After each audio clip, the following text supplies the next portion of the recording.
달기 울면 일어나 부지런히 선한 일을 행하는 자는 순임금의 무리로 달기 울면 일어나 부지런히 이익을 추구하는 자는 도척의 무리다. 순임금과 도척을 나누는 차이를 알고 싶은가? 이익을 추구하는 것과 선한 일을 행하는 것 사이의 차이일 뿐이다. 일주일이 쏜살같이 지나갔다.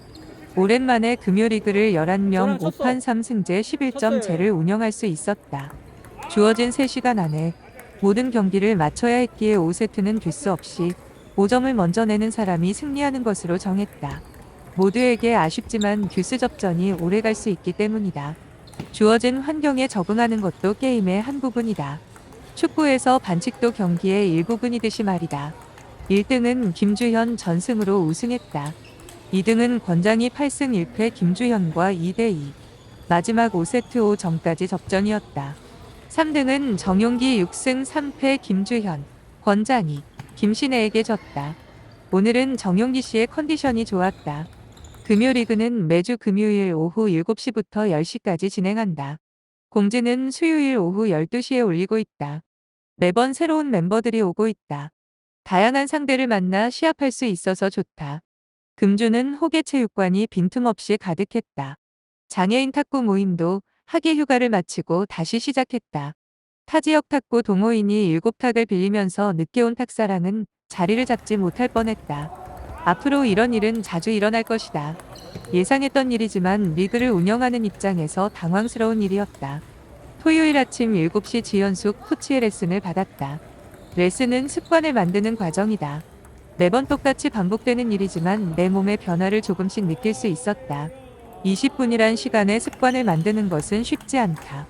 반복적으로 하는 행동이 습관으로 자리 잡고 무의식적인 상태에서 행동으로 표출되는 과정이라 생각한다. 레슨은 한 단계를 넘어가야 다음으로 넘어간다. 단계를 넘어가지 못한 상태에서 다음 단계로 넘어갈 수 없다. 코치는 레슨 받는 사람의 저랑 숙련 쳤어. 정도를 보면서 강도를 쳤어요, 예. 높인다. 레슨을 받을 때마다 매번 똑같다면 코치에게 문제가 있는 것이 아니라 받는 나에게 문제가 있는 것이다. 연습은 장인을 만든다. 그리고 페인도 만든다. 무엇을 연습하든 그것은 하나의 습관이 된다. 뭔가 잘못된 것을 연습하면 잘못된 습관이 형성된다. 올바른 것을 연습해야 올바른 습관이 만들어진다. 라고 했다. 레슨을 받는 이유라고 할 것이다.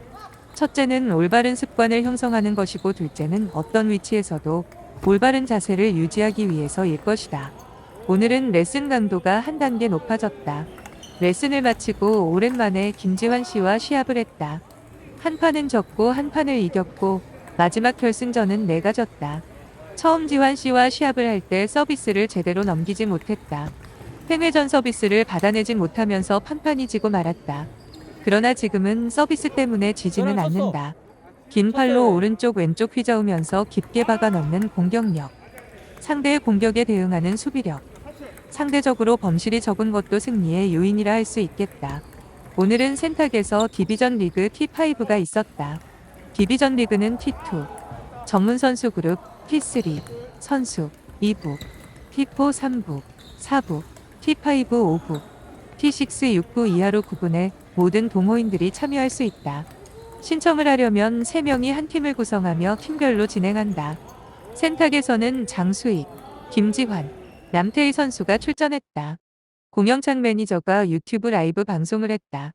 빠른 진행과 팀별로 대항전을 하는 방식이라 개인전보다 재미있었다. 탁사모도 팀을 꾸려 출전하면 좋겠다. 가을이 깊으면 열매가 떨어지고 물이 흘러가면 도랑이 만들어진다. 이는 이치가 그런 것이다. 너희들은 모름지기 지름길을 찾아서 가야지 울퉁불퉁한 돌길이나 덩굴이 우거진 곳으로 가서는 안 된다. 여기서 다산 정약용이 말한 지름길은 편한 길이 아니다. 편법을 쓰라는 말이 아니라 정도를 걸어가라는 말이다. 지름길은 기본길을 탄탄히 할 때 자연스럽게 좋은 결과를 얻을 수 있고 더 빨리 목표에 도달할 수 있다는 말이다. 탁구는 정도를 걸어가야지 편법은 통하지 않는다. 처음에는 빠른 것 같지만 결국에는 기본기를 탄탄히 한 사람이 이기게 되어 있다. 일주일에 한 번 내게 주어진 6시간은 내 삶에 중요하다. 금요일 6시부터 10시까지 4시간, 토요일 아침 7시부터 9시까지 2시간 총 6시간의 운동은 내게 기다려지는 시간이고 몰입을 경험하는 시간이고 마음껏 땀 흘리는 시간이다. 이 글을 쓰고 있는 곳은 시끄러운 커피숍이다. 백색 소음이 있는 이곳에서 책을 읽고 글을 쓰고 생각을 하는 나만의 공간이다. 토요일 오후에는 반드시 커피숍을 찾고 있다. 어떤 날은 아이들과 의왕 배군 호수 이학순 베이커리에서 보내기도 하고 어떤 날은 동네 이디야 커피숍에서 시간을 보내기도 한다. 오늘은 아버님과 이른 저녁 식사를 마치고 라츠라는 커피숍에서 글을 쓰고 있다. 이 시간 또한 내 삶에서 가장 행복한 시간이라고 말할 수 있다. 책은 매일 조금씩 읽는다.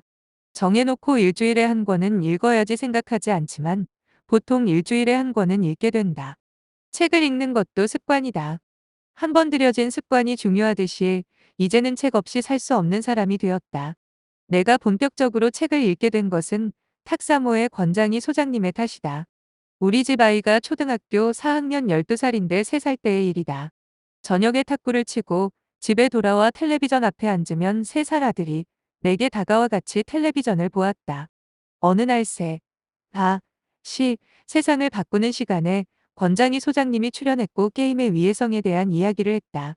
내겐 충격이었다.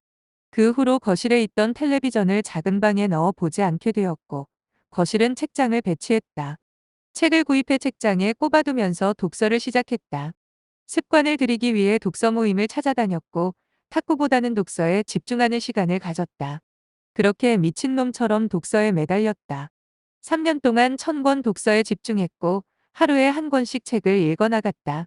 그렇게 5년을 보냈다. 습관은 만들어졌고 독서를 하면 서평을 썼다. 읽기도 힘들지만 쓴다는 것은 지독한 고통이었다. 한 편의 글을 쓰기 위해 밤을 새워야 했다. 돌아보면 어떻게 보내왔는지 신기할 따름이다. 함께 독서하는 친구들이 있었기에 가능한 일이었다.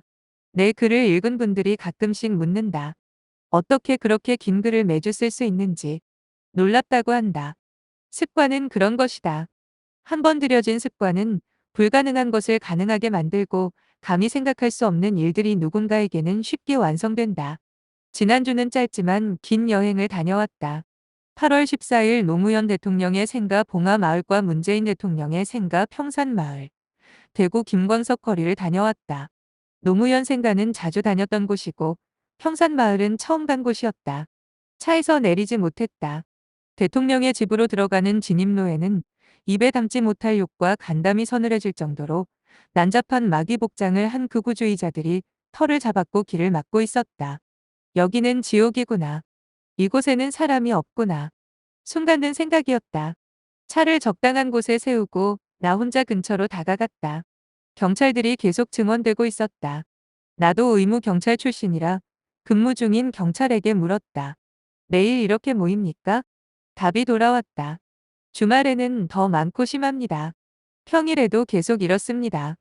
광복절인 지난 15일 저녁 평산마을을 산책하던 문 전 대통령 부부에게 60대 남성이 다가가 겁대가리 없이 어딜 기어나와 라며 협박했다.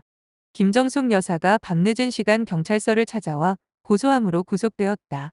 우리는 살아가면서 이런저런 불편부당한 일도 경험하지만 지금처럼 기막힌 일은 어떻게 봐야 할 것인가? 보수를 지지해도 좋고 진보를 지지해도 좋다. 다만 이것만은 기억하자. 상식이 통하는 세상이 되었으면 좋겠다. 기회는 평등하고 과정은 공정하고 결과는 정의로워야 한다.